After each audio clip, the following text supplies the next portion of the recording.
Hey, what is going on, guys? Tyler here with Secure Team. Thank you for stopping by. We've got a lot of stuff to talk about today, ranging from space to a very eerie video that came from the Pentagon that was recently published and made public after a Freedom of Information request, and we'll show you that and talk about it in just a second.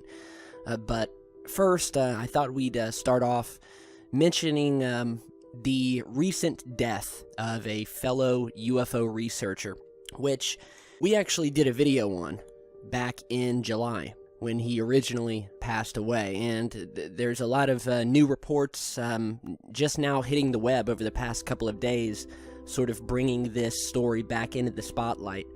But if you remember back in July, we posted a video where we were talking about two UFO researchers who had mysteriously passed away in the same month. The first of which was Max Spears, whose death is back in the spotlight over the past couple of days. The second being a man by the name of Gaurav Tiwari, who was a native of India and was also found dead under mysterious circumstances and has since been ruled a suicide, although apparently a lot of his family members don't buy that. So when I originally posted that video back in July, we really didn't have any, well, not much details about the death of Max Spears, who was an up-and-coming UFO researcher and who was found dead under mysterious circumstances in an apartment in Poland. And that's pretty much all we knew.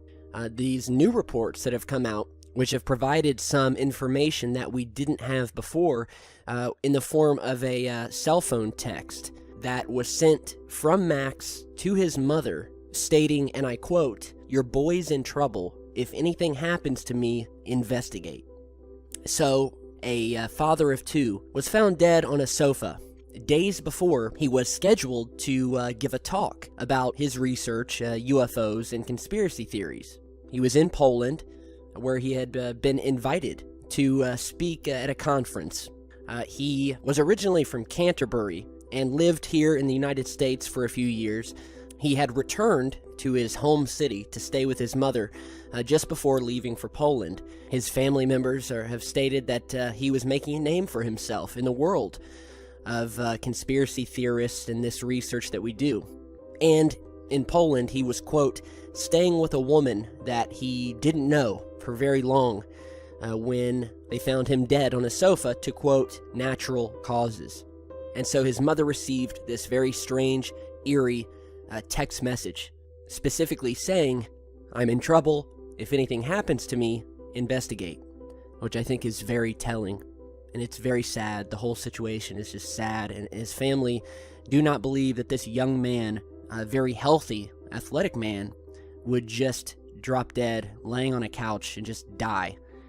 They definitely think he was digging into some dark places, including that of some very popular political figures and whatnot.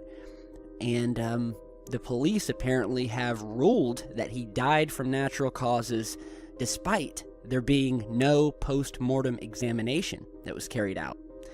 So, you know, how can you say that he died of natural causes if you have not even done a post-death autopsy?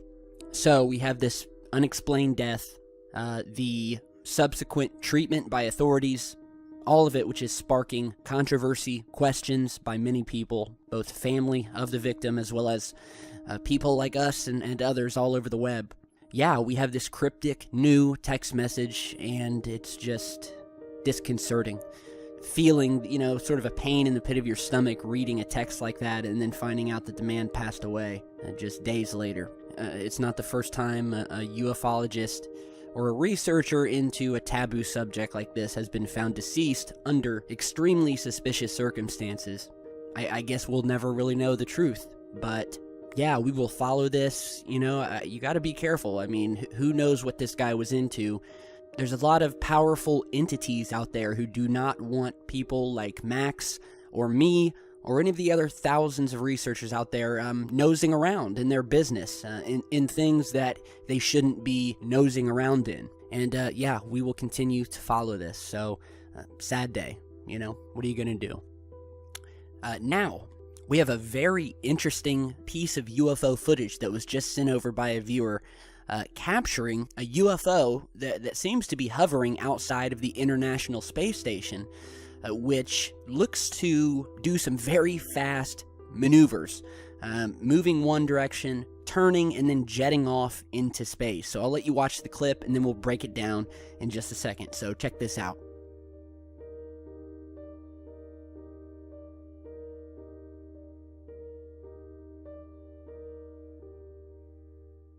Alright, so immediately when the clip starts, you'll notice this white object in the distance, right near the solar panel. You can see it. It almost has sort of a saucer-like shape to it. We will go ahead and zoom in here, and I want you to notice how immediately the cameraman goes to pan the camera away. And as he does that, we see the UFO jet to the right, then jet to the left, and then you see it pass back behind the Soyuz and then fly off in the distance. So we are looping this over, and look at this. Look at this thing fly off. It flies backwards, is what you're seeing. It flies backwards, turns, it makes a complete 180, goes back the other way, curves around, and we see it coming back into view from behind the Soyuz, jetting out into space, getting smaller and smaller. This is an amazing piece of footage. I mean, you guys just watch it. And this is from the live stream, the International Space Station live stream. Here's the still image of this object, which we see sort of sitting there. We will go ahead and zoom in here, up close to the object. We're going to go frame by frame here, just to show you that this object is in the distance, and it does go behind the spacecraft, turns, and then jets off. So let's go frame by frame. And you can see it turning even. You can actually see definition to this object. I see it looks like it has an arm protruding from it. It definitely has a shape, and you can definitely see it turning. Here we see it momentarily goes behind the spacecraft, stops, goes back the opposite way,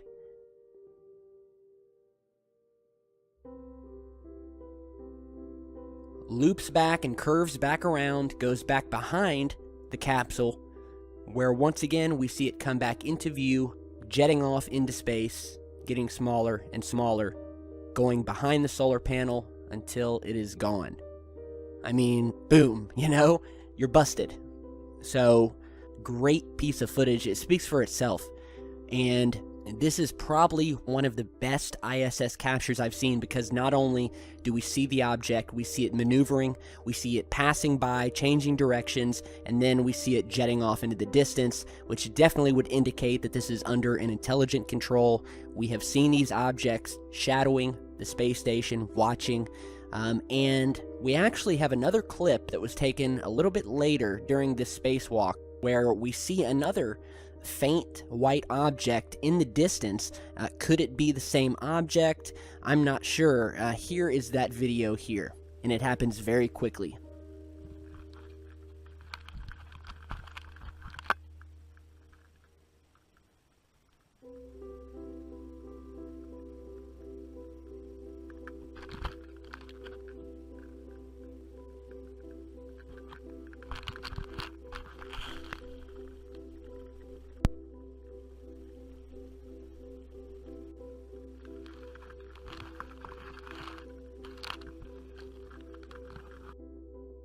Okay, so this happens very briefly, and before the camera is completely cut away and positioned so we can no longer see this object in the background, but it's definitely there, as you can see. And at one point, you can even see a reflection in the mirror on the astronaut's arm here, which I'm not sure if that is a reflection of the object that's behind him.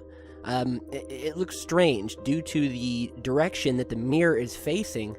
I would think that whatever's being reflected in it would be being reflected from the right of the astronaut, whereas this other white object that we're looking at is behind the astronaut.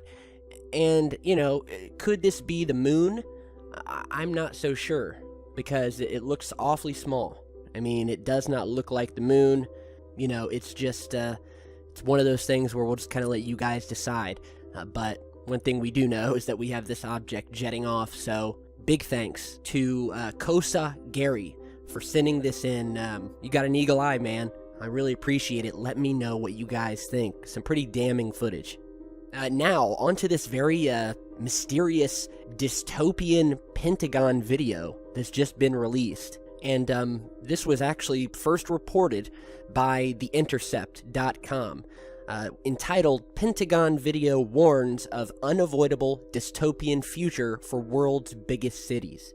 And the video was obtained by The Intercept after a Freedom of Information request, where it shows a world, a dystopian world filled with these urban hellscapes, they're calling them, where you have these brutal, anarchy-filled super cities that are filled with gangs and youth gone wild, criminal syndicates, and it's a scenario that is all outlined in the title of the video, which is called, quote, Megacities, Urban Future, The Emerging Complexity.